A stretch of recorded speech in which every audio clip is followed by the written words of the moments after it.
Mic check, gonna do a mic check, gonna make a video, it's gonna be really awesome.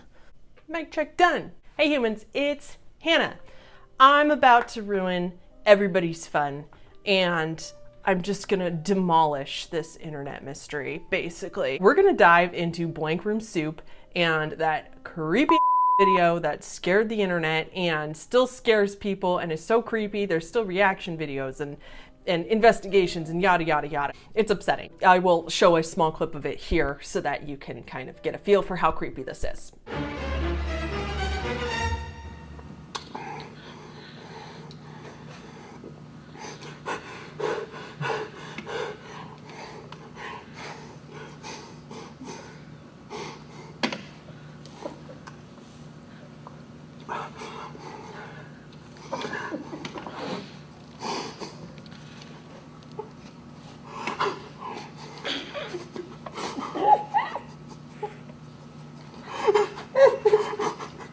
I know what you're gonna say, I know what you're gonna think. This video is old. It came out in, originally, I believe 2005, which means that like 15 years ago that it came up, and it was like on old school YouTube. Cool thing about these guys is that they have really The man, the victim here, with his eyes blacked out, he is sitting there and he's wearing like a wife beater, possibly, I mean, not much of a shirt anyway, and he's just like feverishly eating this soup. Like he's just really going at it. I mean, it's like almost impressive, like just really just demolishing this soup. And then another guy in the same costume comes in through like another door, and he starts comforting the guy too, like mock comforting, I guess, because he starts crying uncontrollably. I think the creepiest thing about it is that to this day, nobody has come forward to claim that they posted this video up on the internet. So that's one thing. Let's talk about theories.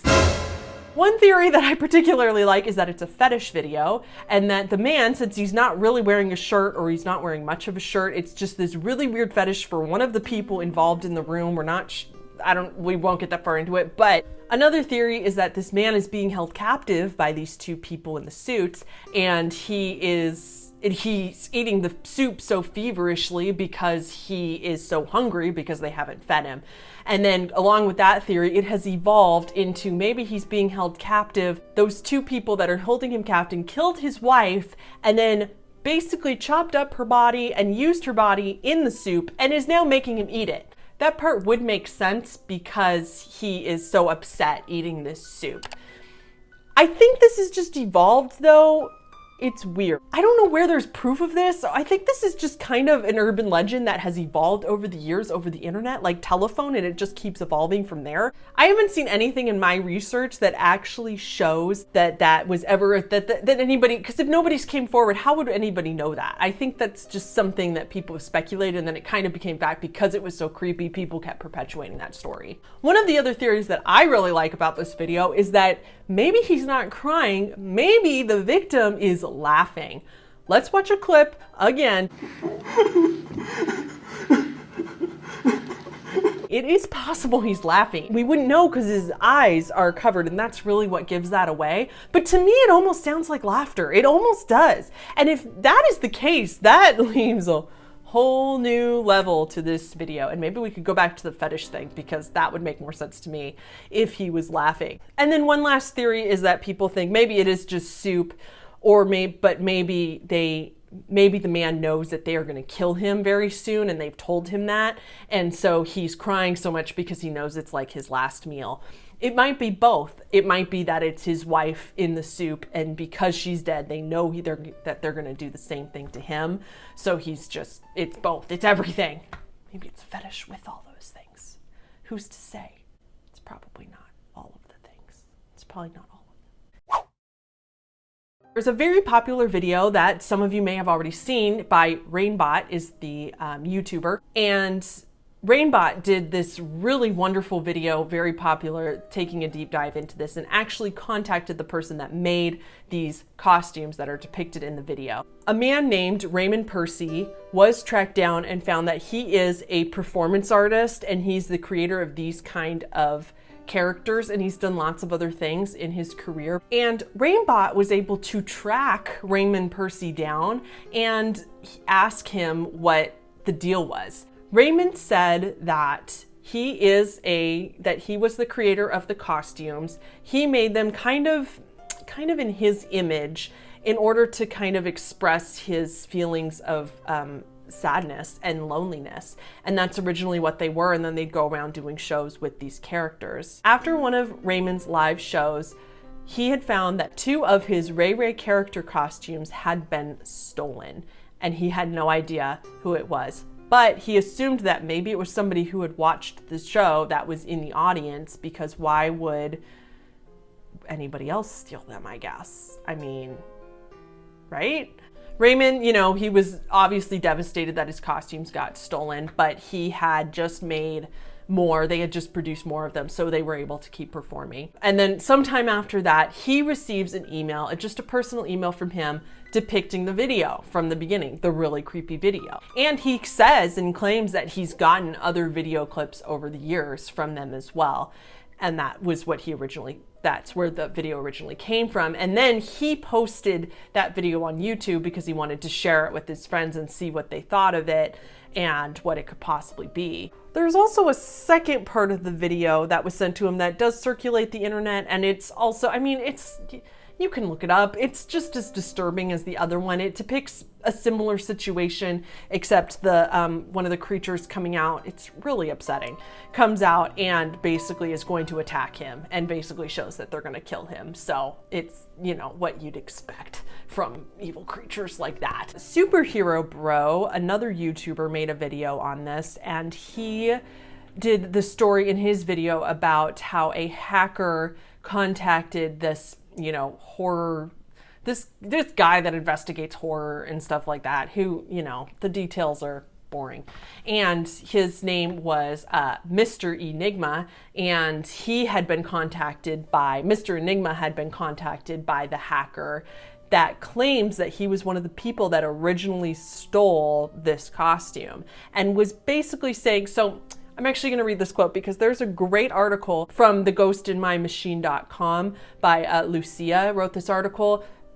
I'm really sorry if I said your name wrong. Go read this article if you want like the super duper details, because it's a wonderful article. I read it and it's like very detailed. It goes into like a lot more details than I'm going to go into in this video because I don't need it to depict my theory on this, but their explanation for why the hacker stole these costumes. And quote, a statement about how capitalism corrupts art.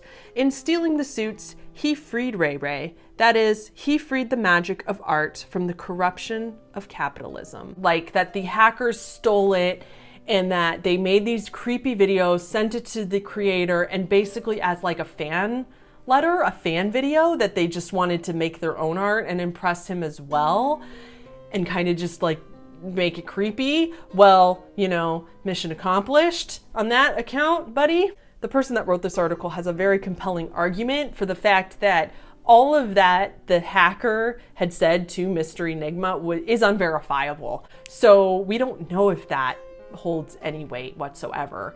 It would mean that the video's fake and that guy didn't really get killed because it would be a just performance art, as they said. Okay, here's my theory. And it's not just a theory because I've done a lot of research on it and I'm pretty sure this is fact. And I'm gonna feel terrible if I'm wrong because Raymond Percy seems like a stand-up guy. Raymond Percy did this as a publicity stunt, basically. He succeeded and got a lot of attention for his brand. And like, just wait with me on this. I know that a lot of people don't believe that and that it could not possibly be a publicity stunt. I also know that he adamantly says that nobody's ever come forward and that his costumes were stolen. I guess I have a few questions then. First of all, it is completely plausible that this would be a publicity stunt. This is why. Raymond Percy is a performance artist. He's a performance artist. thinking of creative things to do and make people feel a certain way and manipulate people's emotion based on what they're seeing is his whole existence. I mean, that's what this guy does. So how could it be implausible that he did think to make this video out of his costumes, post it as an internet mystery, and then just never say anything? It'll be a mystery forever. Which, I mean, it's a brilliant idea. You get lots of publicity for your brand, you get lots of attention without you doing anything bad, and then you're also kind of the victim because you got your beloved costumes stolen. Has anybody verified that they were really stolen? He said that he'd already made more costumes so they were able to keep performing. Doesn't that seem convenient to anybody? It's just too convenient. Say for a second it was a publicity stunt and he could have said they were stolen. He had made more recently, so he had some to still perform with. He wouldn't have had to do anything. It just seems like a story to make it work in that aspect. Secondly, if they were stolen, why didn't he contact the police? Maybe he did, and why we didn't hear about it. But if he did, you'd think that would have come up over the years. More importantly, when he got a really disturbing video like that, just that showed up in his inbox, wouldn't you have given it to the police? He posted it on YouTube. And yes, I know, the police, there's no evidence in the video that shows that he's getting murdered or that he's going to get murdered or that it's real, if it's really a snuff film. There's no evidence in that. So even if he gave it to the police, maybe they couldn't do anything about it. But I just have to say, if an email showed up, an anonymous email, from these random people that stole something from me, and then they sent me a video with the object in their video, and it's really sinister, I'd be on the phone with the police so fast. Again, maybe he did. I don't know if he did or did not, and it's not fair to me to assume that he didn't, but if he really wanted to prove that this wasn't him, to think he would have come out with the fact that he called the police, they said they couldn't find the people that stole his costumes, and they have the video, just archived for safekeeping in case another criminal was connected to that somehow and they were able to use it later. Like, there's just all these pieces that don't add up. There's just all these pieces. They don't add up. That doesn't make any sense. If he was really stolen, I don't see why he wouldn't have better proof. So, conclusion.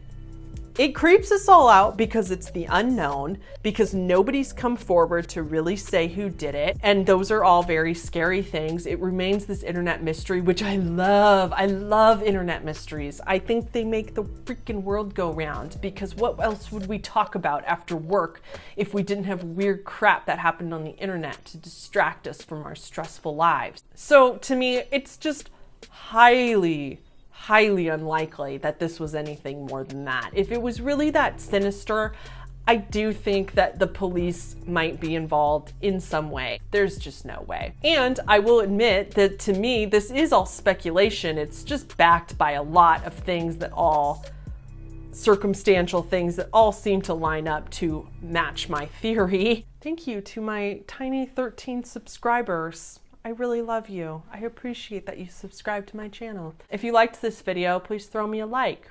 If you feel like watching more of my videos, please subscribe to my channel. I put out new videos every Tuesday, and then some other random ones, hopefully if I can, but always on Tuesday. Bye everyone.